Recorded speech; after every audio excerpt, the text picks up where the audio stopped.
So in recent news, Warner Brothers announced that Fantastic Beasts 3 was getting reworked. Or they didn't announce it, but it was reported. It's the hot rumor at the moment. Yeah. Yeah, and the big part was that not only Johnny Depp has left the production, and another character or characters will need to be replaced, and nobody knows who these are. But who do you think jumped? Who do you think jumped ship? I think you said the most obvious one to me on Twitter was Ezra Miller, because of conflicts with the Flash, having started shooting now, and having to jump between those two productions. I doubt Eddie Redmayne's much of a fan, but I suppose he's quite chummy with J.K. Rowling, so I don't think he would be one of the ones to jump ship. Right. Then it comes down to if it's one of the Americans, but I don't think the American bloke would jump ship, because it's quite a big film for him no matter what, because that guy's still just doing TV work outside of Fantastic Beasts, I'm pretty sure. So it's... Yeah, but like, since the last film, there's been the whole J.K. Rowling thing. So we don't know. Someone could have, like, so far everyone's been like, oh, J.K., you got strange opinions, but I'm sticking to Fantastic Beasts. We haven't heard anything from like Catherine Watterson or Dan Fogler or other people who may have just been like, nah, I don't want to be attached to this at all. It would be odd if Eddie Redmayne stayed on, considering he got his Oscar. Oh no, he got an Oscar nomination at least for The Danish Girl. And if he stayed on attached to a movie in which the writer is openly transphobic, and one of his breakout roles was in The Danish Girl, playing a transgender person, this does not good optics for him. Yeah. You know? I would have been surprised if she hadn't died in the second one, if Zoe Kravitz was still part of the production. Yeah. Because she's very... I think Ezra. I think if anyone's going to go in, this report is right. I think it's Ezra, just due to scheduling, and they know that Flash will make more money than Fantastic Beasts, so we don't give a shit about Fantastic Beasts anymore. Yeah. Has Jude said anything? I think he'd keep quiet. I don't know if he's overly fussy, but her whole J.K. Rowling, I don't know how Warner Brothers is going to detach themselves from her and keep on to the Harry Potter film license. It's physically impossible, really, to do that. Yeah. Because she's vetoed. I think she was one of the people that vetoed the whole HBO Max Hogwarts series stuff. She's been very active in making sure that nothing happens, like, other than the shit she writes. She's an evil woman. I'm surprised Hogwarts Legacy's going forward, really. Yes. With no input from her either. Yeah, autonomously. Yeah, I don't understand how she's let that slide. But maybe that's a good sign for the future. I don't know. But they don't make a Hogwarts series, they're doing something stupid. But I feel like currently the Harry Potter universe, the wizarding world of Harry Potter, is dead. It's stagnant, I think, at the moment, and I blame David Yates and, most importantly, J.K. Rowling. Yeah. Anyway, what's up, everyone? Welcome to the Four Eyes in the Giant podcast. My name is Jordi Steele, and I'm 6'5", and I'm joined, as always, by my co-host Cameron. How are you doing? I'm doing very well. I wear glasses, which is also the whole thing of that's the name. If you didn't really get that, yeah, I'm doing all right. How are you doing? I'm doing very well. Quite tired, as always. Are we all? Hashtag relatable. Everyone's tired and wants to kill themselves. Today's episode was recorded on the 17th of June, but this podcast will come out on the 20th instead of the 21st, which is the Monday, for a good reason, which we'll come to soon. But from the 21st of June to the 27th of June, 10 years ago, we saw the following releases. Cameron, are you ready? I'm so ready for this.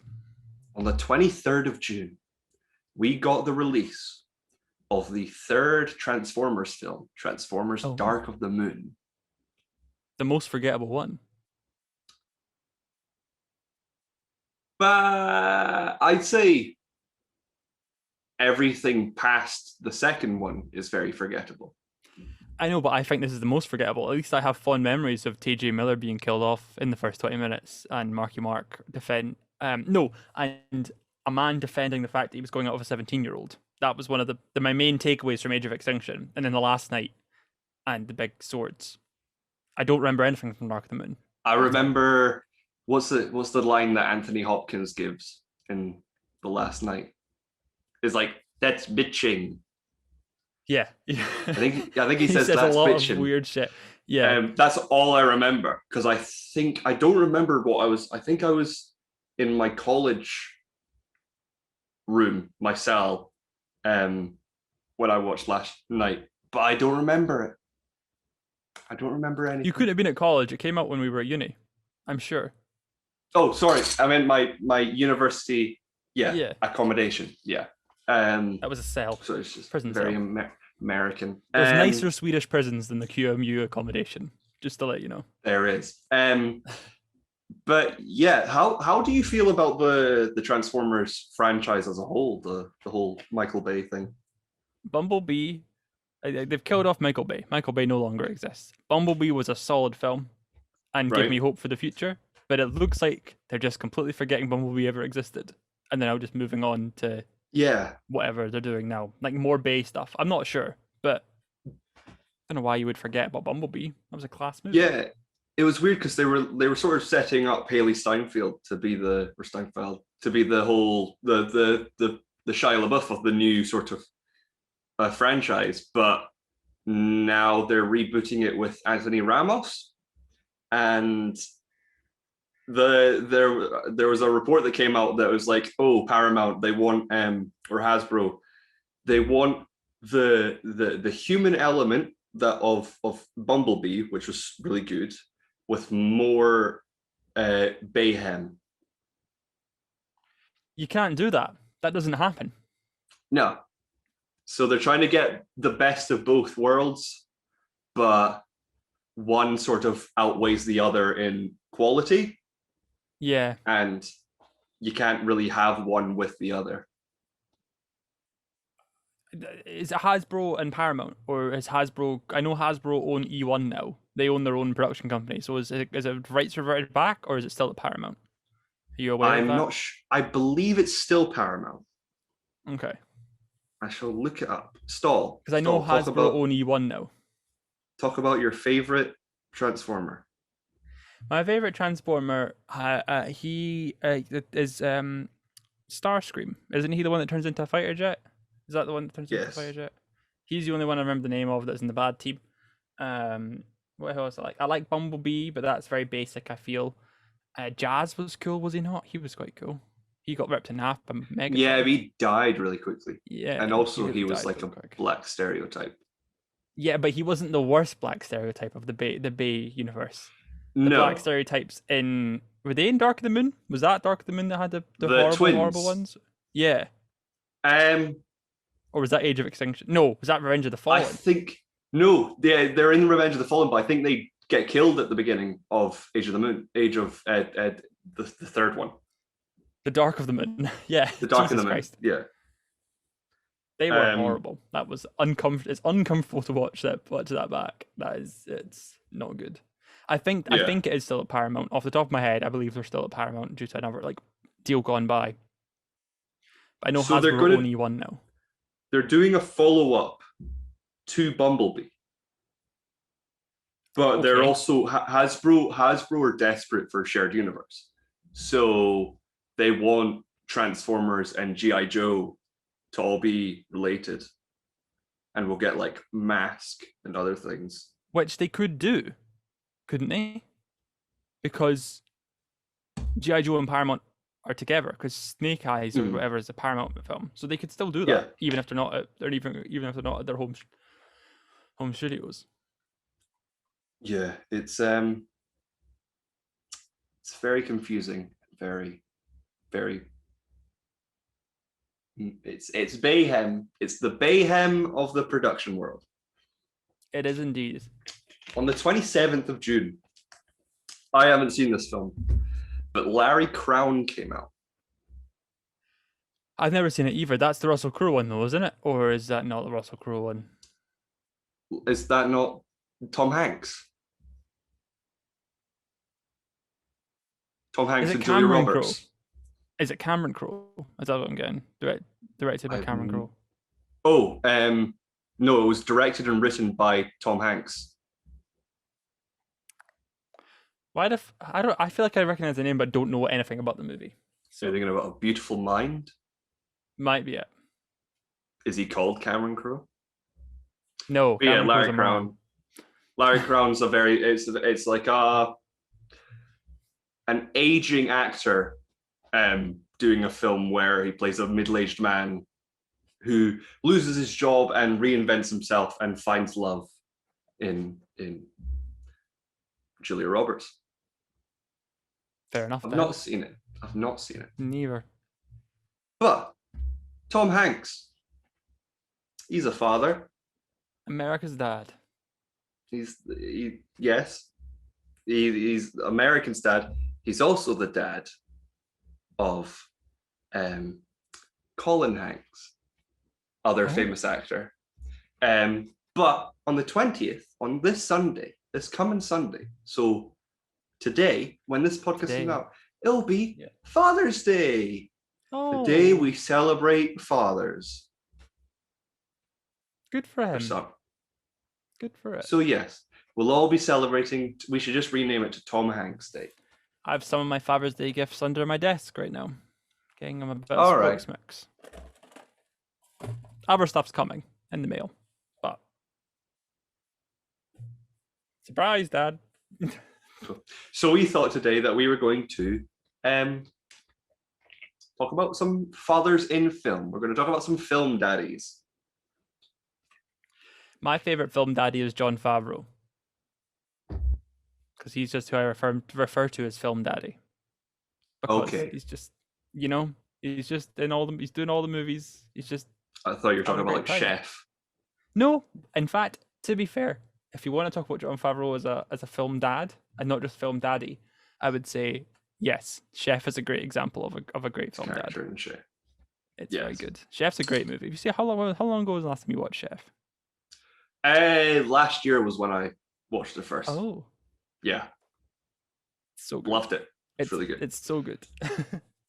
I've got a list of ones. So first up, Mufasa. Classic film. I know they're daddy. both James Earl Jones. I was going to say what they're both the James Earl Jones. Yeah. Sacrificed himself for his child. No, he didn't. He saved his child and then was killed by his brother.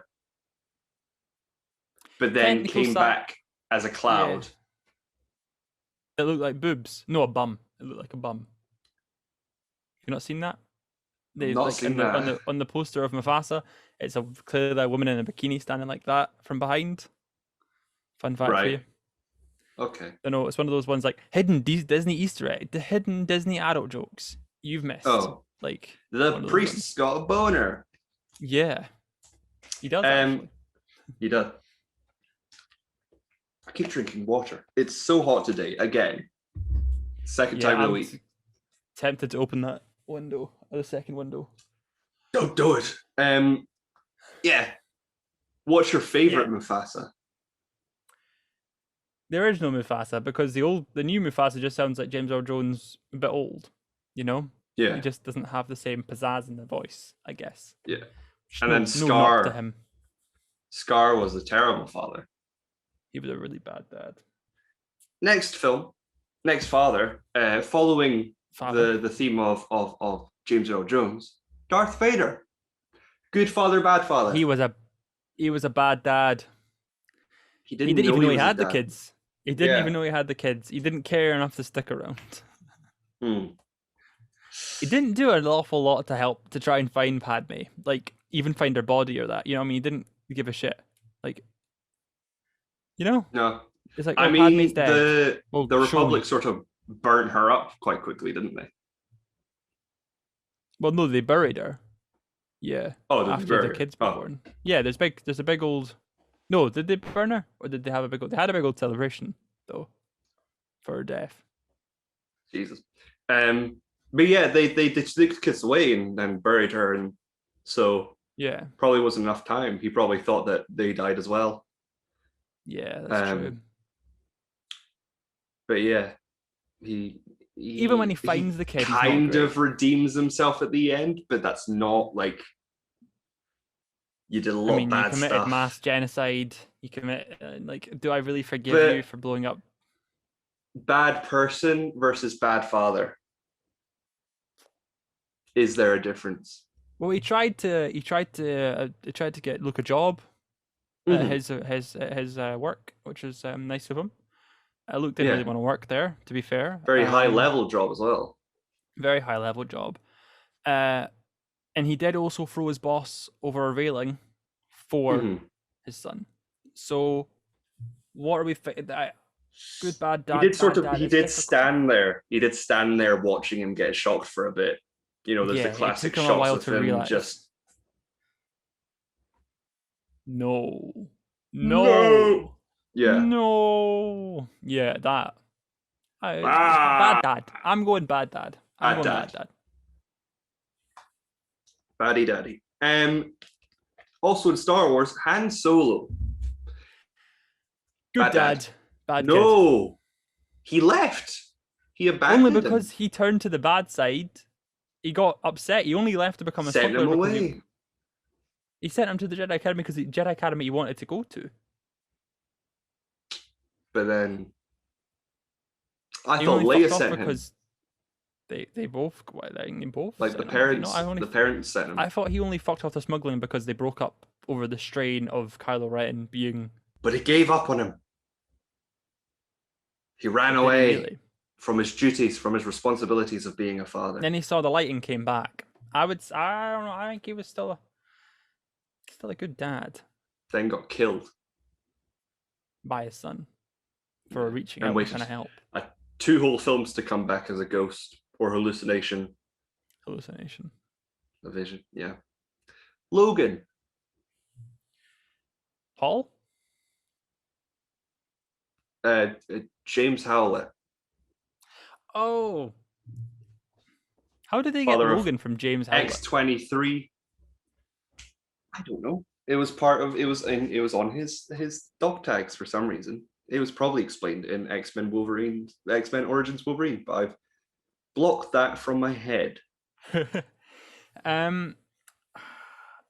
Good dad. Yeah. Good dad.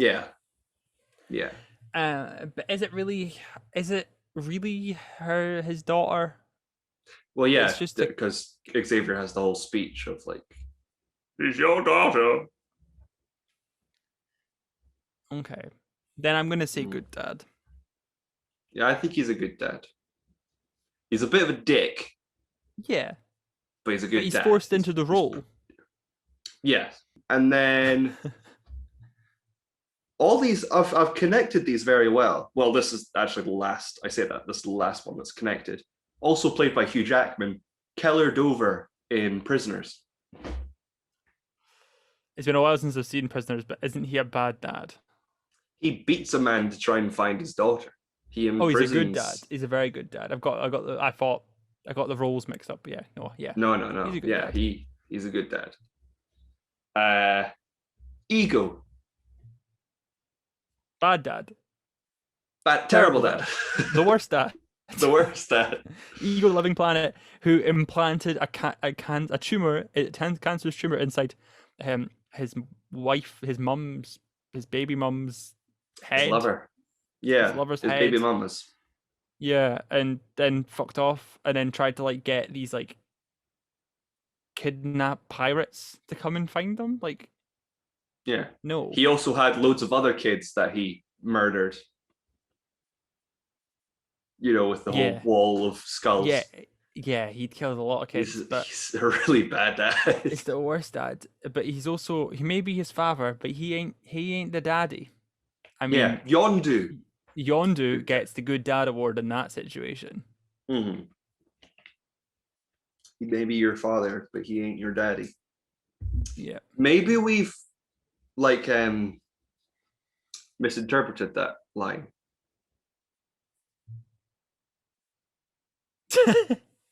Maybe this we whole have. time. Maybe. Arthur Weasley.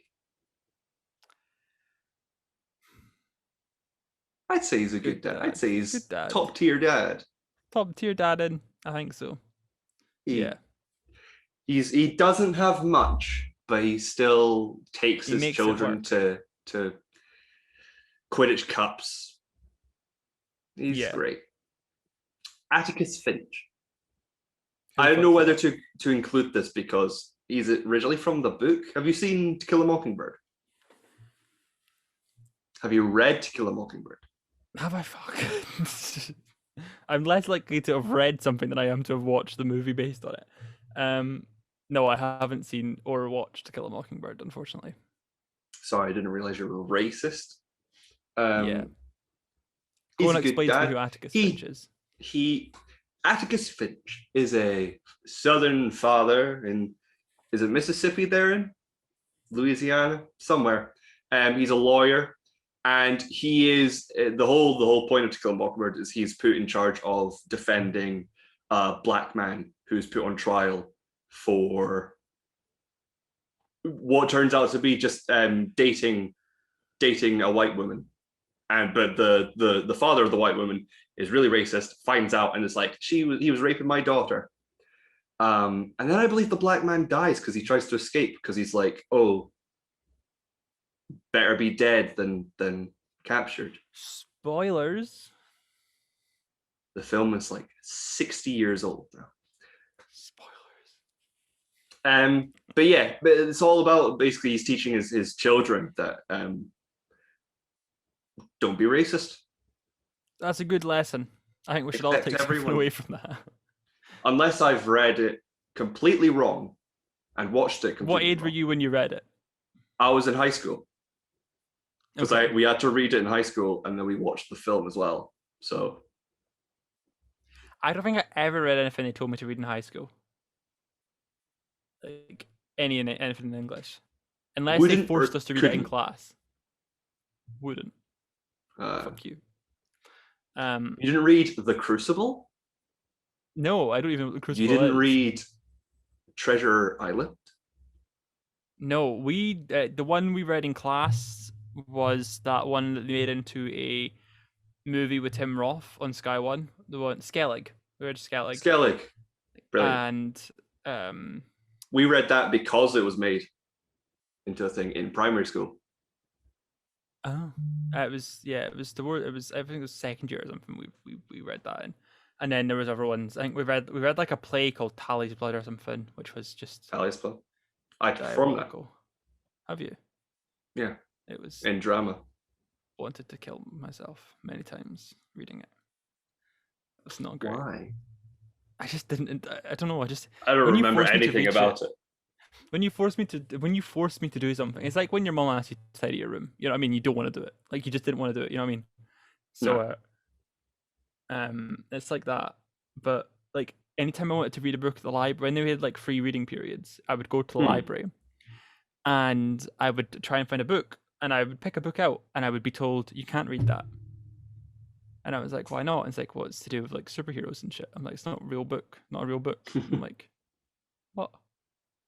Cameron, you can't read Captain Underpants again. No, but I even brought to be fair, I did as to piss her off once. I brought in like a Marvel comic, like a collection of the Avengers, right? As a joke, as like not even a joke, just to kind of piss her off to see if she'd notice. Because I was sitting at the back of class, and she came over and tapped me on the shoulder, and she said, "I'll let it slide this week, but I'm not having that again." And I'm like, okay. Next week I brought in was it Nightwing Volume 1, I think. I've got it upstairs. Yeah, it was Nightwing Traps and Trapezes Volume 1 from the New 52 Nightwing. Nice. Series. Yep. I have in my library. I have a bunch of Icewind Dale trilogy books, which was a D&D books written by R.A. Salvatore, basically because they were in our library. And I checked them out, and then the librarian was just like, "Do you just want them? Because you're like the only person that's checked them out." So I was like, "Yeah." And she was like, I was like, do you want me to pay? She was like, oh no, just anything you feel like. So I gave her 5 pence because it was all I had. You'd be so not paying her at that point. But I would have loved it if I knew Star Wars books existed back then. Like, I genuinely, for some reason, I just did not know the expanded universe didn't exist to me back then, and I wish I had. Or even some of the this Force Awakens tie and stuff would have kind of tied in around that, I guess, like 2015 sort of time. I wish I'd known about that. I spoke about it there. A bad or good dad, Batman. Yeah, well, yeah, as in like dad or father figure, because Father figure. Yeah. Okay, because he's also bad. Well, a good dad, I guess, because he's trying to get Damian Wayne to not be a psychotic murderer. But yeah, I mean, He gets one of them killed. yeah, he has so much money, and he could just adopt people, but no, he has to train them to fight really bad people. Yeah. To be fair, though, he has given them opportunities that they wouldn't have had. He did adopt Dick Grayson after his parents were murdered. And he took Jason Todd off the streets when he caught him trying to steal the wheels of the Batmobile. He still killed one of them. He didn't kill any of them. Killed. He got them killed. The Joker's going to kill yeah. He put them in a situation in which they would die, and therefore... Actually, I think Jason Todd got himself killed because the Joker took his mother? Something like that. There's a lot more to death in the family than just he exploded. But also, if you think about it, technically the DC fans got Jason Todd killed because of the poll. No way. I didn't even know that was a thing. There was a because people did not like Jason Todd, so they did a poll. I don't remember if the poll was, does Jason Todd die or survive? Or if it was, who do you think should die? And everyone voted Jason Todd. I think it was die or survive, and like loads of people voted die. So that's how we got that. One of the best comic storylines. And then we got Red Hood, another great comic character. Great. Madness. So where are we? I could say Marlin. The fish. Great dad. Fish. The clown. A great fish. dad. One of the best dads. Best daddy award could go to Marlin, but I'm waiting to see who else is. He does travel across. Well, we don't know where he starts, but he does go to Australia. Yeah. Which is far away from any location, to be fair. Australia is just doesn't exist really. If you talk to a flat earther, Australia doesn't exist. So they're all paid actors, Jordi. Oh right.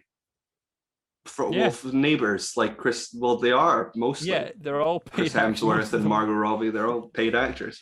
Brian Mills. Liam Neeson's character from Taken. Oh, good dad. I would say, yeah. I haven't Gets them into trouble 3 times, I think, doesn't he? Because there's 3 Taken. Do they kidnap him? Kidnap her because of who he is, or is it all a coincidence? Coincidence, I think. It's one of those ones where it's like you've pissed off John Wick, you fucking idiot. Yeah. Like you know what I mean? It's like one of those ones where it's like, oh, you can't believe you've. They're like, hey, we got them, and they're like, you fucking idiot. That is bloody Liam Neeson's daughter. That man's gonna murder you. Yeah. And then Taken 2 and 3, I think one's his wife and then one's both of them. I think. Right. Yeah. As a result of it, yeah. Noah Cross from Chinatown. My knowledge of I watched Chinatown about 5 years ago, so I can't comment. But what fucks his daughter? Does he? Yeah, he's a bad. Yeah, bad. He's like a tycoon that gets Jack Nicholson to try and find his daughter, and then it turns out that he fucked her. I'd expect nothing less from Roman Polanski. While we're on that subject, Old Boy. That's the final name on my list. Is it actually? Daisuo from Oldboy. I don't know what Is to he say a bad about dad it. though? Is he a bad dad? I'd though? say he's the best dad. Well, Let's ask the that's daughter the and see thing. what she thinks. He starts off as like an alcoholic Yeah, he's a bad dad to start off with. at the beginning, and then he gets Yeah. captured, and then he breaks out, and then he has times with his daughter, but he doesn't know it's his daughter. Exactly. So that makes him not as bad as Noah Cross. But when he does then go to like a hypnotist and just sort of gets him. Does he not paralyze himself or something, or he just makes him forget about everything again? I can't remember. I'd like to rewatch Oldboy. It's a good movie. That I watched it Really for the first good movie. time with you. Remember it was, and you were just like you sat and watched me for the reveal when I had no clue what was coming, and I was like, oh. Yeah. Because like halfway through, I was like, I don't remember anything. Oh, I remember that bit. And then they remade it, and Spike And then Lee. I've not seen that, and I'm not going to see it because I have. It's not good. Can't imagine it's dealt with pretty healthily. But yeah, do you have any more film dads that you can think of? Film dads? No, not really. Do we count? You've got one on your shelf. Oh, Mando. No. Grogu's no, an actual dad. He's a film dad, technically. He is a film dad. Yes, he is technically a film dad. Possessed by the spirit of Ryan Gosling. Reynolds, but yeah, that's the one. I always wonder if they ever make a sequel to this because it did do really well. How they'll get Ryan Reynolds' voice back inside this, if they will, or if they'll just do it in the world.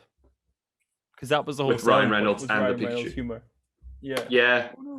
Oh no. That's another one. Mando's a good dad. Groot. Sorry, what? Groot. Rocket and Groot. Mando and Grogu. There's lots of. I've got lots of dads and kids on there. Yeah, Ryan Gosling and his daughter in Nice Guys. Chewbacca and his son in the Star Wars Holiday Special. Yes. Yep. It's like Keybacker or something. Something weird. Stupid. Something dumb. But yeah, that brings us to the end of our main topic. Well, who's your favorite father in film? Have we forgot? We've definitely forgot people because those aren't the only dads in the history of cinema. God in The Passion of Christ. He's not a good dad. Never seen Passion of Christ, but and imagine he gets his son killed. Yeah. He creates him to be killed. Exactly. Even worse. What's up, everyone? Welcome to. Why do I always say "What's up, everyone"? I don't know. What's up, everybody? What's up, everyone? Welcome to the weekly watch list. This is a segment we do every week where we talk about films we saw last week and films we're going to see next week. Karen, what have you seen? This week, for the first time, I watched The Last Action Hero, which is a very strange film in which Arnold Schwarzenegger playing a action hero, and it's all very meta, and it's not as good as people made it out to be, but it was a fun time. The main big one this week, though, was the Hitman's wife's Bodyguard, which I got wrong many times when explaining it to people because I, for some reason, just default to Hitman's Bodyguard's wife. Don't know why. It's not that. It's fun. It's nothing special. In some places it's a bit dry, but I had a good time with it. There's some really great one-liners. Ryan Reynolds one-liners. He's got that certain kind of brand of humor that he does in every single movie, and I'm not tired of it yet. So I had a good time. The plot doesn't make any sense. The just the way things go down doesn't make any sense, but it doesn't take itself too seriously. It doesn't really want you to. You look at the pretty colors and you have a laugh at some of the jokes. That's kind of what you're there for. And it does what it says in the tin, yeah. Huh. Is any setup for a sequel? The ending is utterly insane and slightly impossible. So maybe not. I can see see the name of the set. I don't want to spoil it, but I can see what the name of the third one might be. Put it that way. So It's going to be like the Hitman's wife's bodyguard son, or the Hitman's son's bodyguards, or something. Something like that, yeah. Well, I've seen nothing. Boring. Boo! You suck. Get away. I know. Luca comes out later this week. Tomorrow. The new Pixar film on Disney Plus. So I'll be watching that, and we can review that next week. But luckily, I have been able to see Loki episode dos. Uno, dos, tres, cuatro, no, cinco. It was a mental episode this week. It's surprising that all this stuff's happening in the second episode. Yeah. Can I be controversial and say that it's not my favorite one? It's not my favorite series so far. But I'm enjoying it. But Owen Wilson I love, and I hope that man gets to go on a jet ski ride at some point.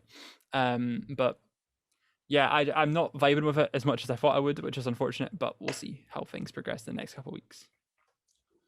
So I did my second, or my rewatch later today. I got some questions that people might be thinking, what's going to happen? Who is Slayer's favorite analyst? What? Slayer? Who's Slayer? The boss. Oh, yes. Owen Wilson's boss. She talks about there being another analyst to Mobius, and that maybe it's her favorite analyst. The two possible answers I've come up with are another Mobius, because that would be kind of trippy and the whole time travel thing. Yeah. Or we found out that his name officially in the MCU is Mobius M. Mobius, like in the comics, because we see his signature is MMM. Oh. So that's quite fun. The second person who it probably will be is Nathaniel Richards. Who's that? Kang the Conqueror. And you think we're going to see him here? Do you think we are going to see him here? I think we're probably going to see him in the final episode. Yeah. He was being quite coy about it. He's being a good boy and being like, I don't know what you're on about. Which is, you can see him doing it with a wink and a smile. So I don't know what you're on about. Don't know what you're on. What's Marvel? But yeah, Nathaniel Richards was, in the comics, he's from the 31st century. He is I don't know if it's actually, it probably is canonized by now, but the whole thing was that he could be a descendant of, or not a descendant of Reed Richards, but Reed Richards' dad was a time traveler. And he could be a child or a descendant of his Reed Richards' time traveling dad. He then goes back in time to, I think it's really weird in the comics. He goes back in time to Egypt to try and be the father figure and the ruler over the mutant who would become Apocalypse. But then the Fantastic Four stopped him, and then he went forward in time to get back to his own time, but went too far, found that the world had advanced to technology beyond like conception. Like nobody, it was war-torn Earth, but nobody knew like sort of how to use the technology. And he easily sort of became the ruler of this world and became Kang the Conqueror, and then started doing time traveling stuff. And you think they might simplify that to just, he was part of the TVA? Yes. Okay. I think that'll be interesting, because we know he's going to be in Ant-Man and the Wasp: Quantumania, so this would be a cool way to introduce him and make sense of him very quickly before being Fantastic Four. Next question: will Mobius die a good man? I don't think he'll die, but if he does, yes, of course he will. He'll go out riding a jet ski. Will he ride a jet ski? Or is that going to be the tragic, he never got to ride a jet ski? No, he won't. It won't be a tragic. It'll be a funny moment where he comes in saving the day on a jet ski. If he doesn't die, then he'll ride a jet ski. But could he, if the TVA are bad, basically it was me saying, oh, the TVA are probably bad, but I don't want Mobius to be bad. They won't make Owen Wilson bad. Owen Wilson will not be the bad guy. That's The why I'm way they've been saying, portraying his character. No, he will he won't. If he die? does die, he's dying a good guy. He's dying a good guy, but I don't know if he will die. If he'll stay a good guy though, and he will betray the TVA. I think because I think he'll see the light. Yeah. He doesn't give off the impression that he would be like, oh, I need this. This isn't. He doesn't give off the impression that the timekeepers are the end all and be all at the moment, anyway. So he just knows what he's told, which was to keep the timeline in check. That's well, all he gave a whole speech about belief and how he believes that they are. I know they are still, making the one timeline. The vibes I get off his character, I just think he could still switch. And they will all meet up together in the end of time and live happily ever after. Who is the Loki variant? So we finally met and got the reveal of who the variant Loki, the bad one, was, and it was a woman. It was Sophia DiMartino, who has been in Yesterday and Into the Badlands, if you've ever seen that. Who is she, though? Sylvie, isn't it? Sylvie? So, I believe is her name. In the comics, Lady Loki is not an alternate version of Loki, but his soul reincarnated into a female body. So he died. It was after Ragnarok. So he died in Ragnarok and then was reincarnated. But when Loki called her Loki, she said she didn't like that name. She didn't like being called Loki. In foreign credits, Sophia DiMartino is credited as Sylvie, which could be a reference to the Marvel character Sylvie Rushton, who was created by Loki and became known as Enchantress. So is she a variant then? Or are they going to play her as, are they going to play Enchantress as a variant of Loki then? That's the thing. Wouldn't the TVA know? Why would they call her a variant Loki if it wasn't her? They must be doing variant. They must be doing that. The Enchantress or whoever that is you're talking about as a variant of Loki. Then yeah. Basically, they must be. I think they're sort of mixing the two characters together. Yeah. So instead of Lady Loki, it is Enchantress. But how did she become who she was? Was she created by Loki? Is she a reincarnation of Loki? We'll find out in the next episode. Yeah. I was wrong. She wasn't planning on bombing the TVA. She bombed the entire bloody timeline. Yep. I've got a list of places that were bombed. If you don't know any of them, so places included loads of like Earth locations like New York and stuff. Also included were Vormir, the planet of the Soulstone, which people suggested was in the trailers, and everyone was just like, "Oh, it's just a purple planet." But like people thought they had seen Vormir in the trailers with the stuff, you know? Yeah, I think it's just a purple planet. Asgard, home of Thor and Loki. It'll be interesting to see them go back. Sakaar, where Thor landed and met Hulk, and it makes Jeff me think Goldblum. They are just using names from places that we know and not. Well, probably. They're just Easter eggs. Ego, the entire planet Ego. Titan, which was Thanos' homeworld, also the homeworld of the Eternals, possibly. Hala, the homeworld of the Kree from Captain Marvel. And Xandar, the homeworld of the Xandarians from Guardians of the Galaxy. Now, why did she do this, Cameron? To start madness, mischief. To start a multiverse of madness. Or did she do this to flush out all the Minutemen and leave the TVA unprotected, allowing her, and now Loki, to find the Timekeepers? Possibly, but she said she wasn't fucked about the TVA, was she?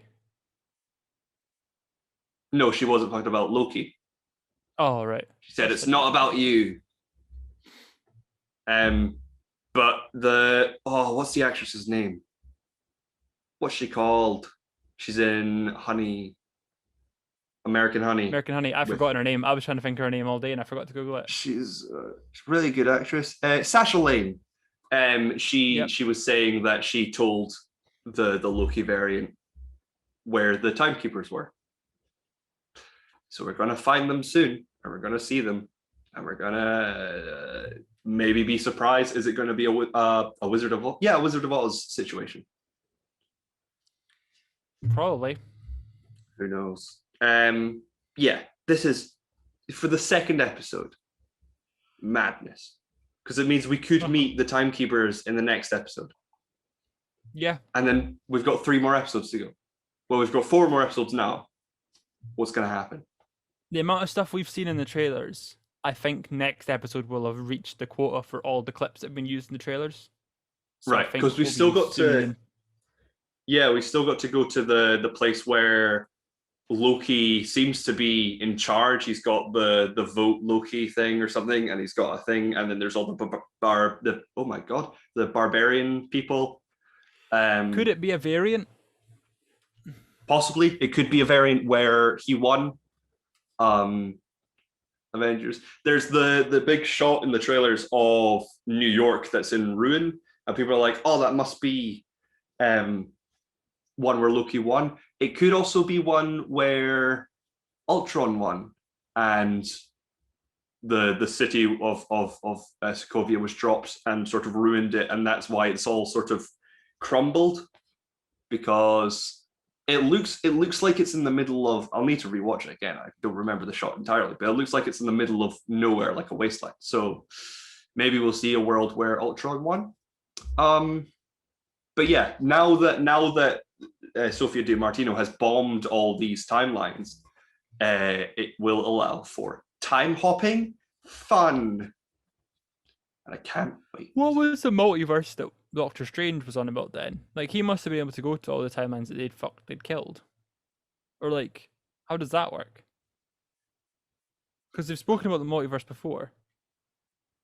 What bit are you referring? Like in Doctor Strange, you mentioned the multiverse, do they not? And then like, or is it just different pocket dimensions in the same timeline then? The way they've handled this is very strange, because I thought time travel and the multiverse is going to be different, but it seems to not be. It seems to be one creates the other.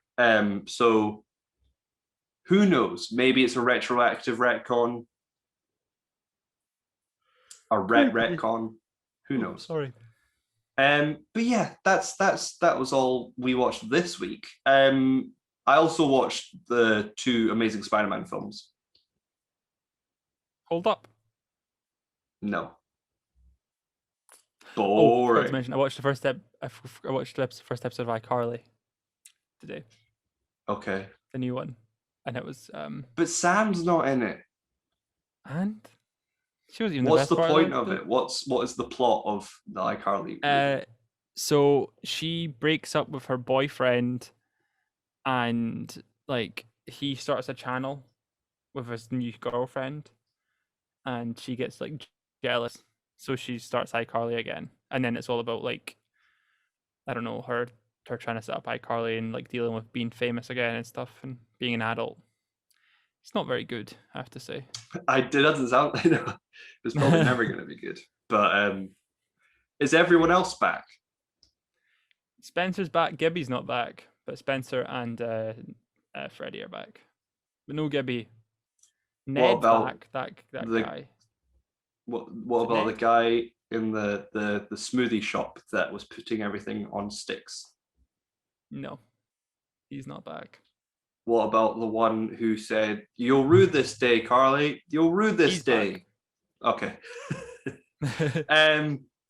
But coming out next week, we got on the 24th on Thursday, we got Fast 9. Yeah, boy. The culmination of the Fast and Furious franchise. No, it's 11. Fast and Furious 11 is a culmination of this. We got 2 more.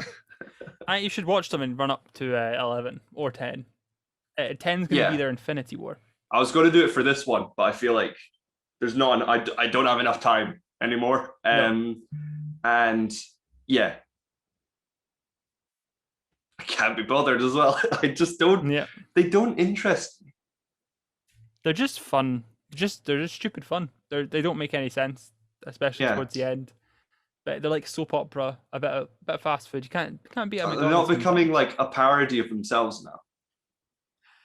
In not some like ways, slapstick parody, just more like we know it's insane. They know they don't take themselves too seriously anymore, which I think is a good thing. And they are very soapy, and very action packed. Like all the drama is very much like, he's my brother, that's my son, he's your son, and stuff shit like that. You know what I mean? It's all very much like just that kind of like stupid soap opera plots mixed in with some massive action sequences. It's good fun, and I've had a good fun going through all of Vin's movies in the run up to this. And there will be a review of Fast 9 on the 35-minute movie channel on the 25th. Do you guys know what you're doing afterwards? Not yet, but we've given ourselves 2 more weeks to figure it out, because after the Fast 9 review, we're doing a full new ranking list. We're going to tear the list apart. We're going to talk about our favorites and a whole retrospective. Yeah. Nice. Speaking of action-packed comedies, on the 25th, on the Friday, Supernova comes out. Great movie. So good. It's I haven't seen it. I want to see it. Can't wait. It's on my Apple TV. It's a really touching drama. I can't remember if it's Colin or Stan. I think it's Colin Firth's character has got I think it's Alzheimer's or something. His brain's just deteriorating, and they go on a road trip up to the Highlands of Scotland to do like a show, that like a reading or something. I can't fully remember the plot. It's been so long. Because I saw it in October, and it's just really touching and really just sort of cute but heartbreaking at the same time. And I'd remember being completely ruined by it by the end. It's really well made, and great. Stanley Tucci's performance is incredible. Colin Firth, incredible. Just the two of them vibing in a camper van together. You can't beat it. Fantastic. Well, that's everything for this week. Have you seen something? Are you going to see something? Let us know. Message us. Comment down below on the comment on the YouTube. Leave us a review. You can tweet us you can tweet me at Real Jordi Steele on Twitter, and you can also tweet the podcast at Four Eyes Giant and at Ojai Films. Cameron, where can they find you? You can find me on Twitter at CamzoOG or on ohaifilms.com. I do another podcast called 35-Minute Movies. Right now we're doing a Vin Diesel sort of situation that's coming to an end. You can watch all the episodes of Vin Diesel episodes and catch up for the Fast 9 review, which launches on the 25th. So yeah, we're doing a little. I said there now we're doing a little ranking and stuff. So it's good. Me and Oasis are fan to that. It's I would say listen to that.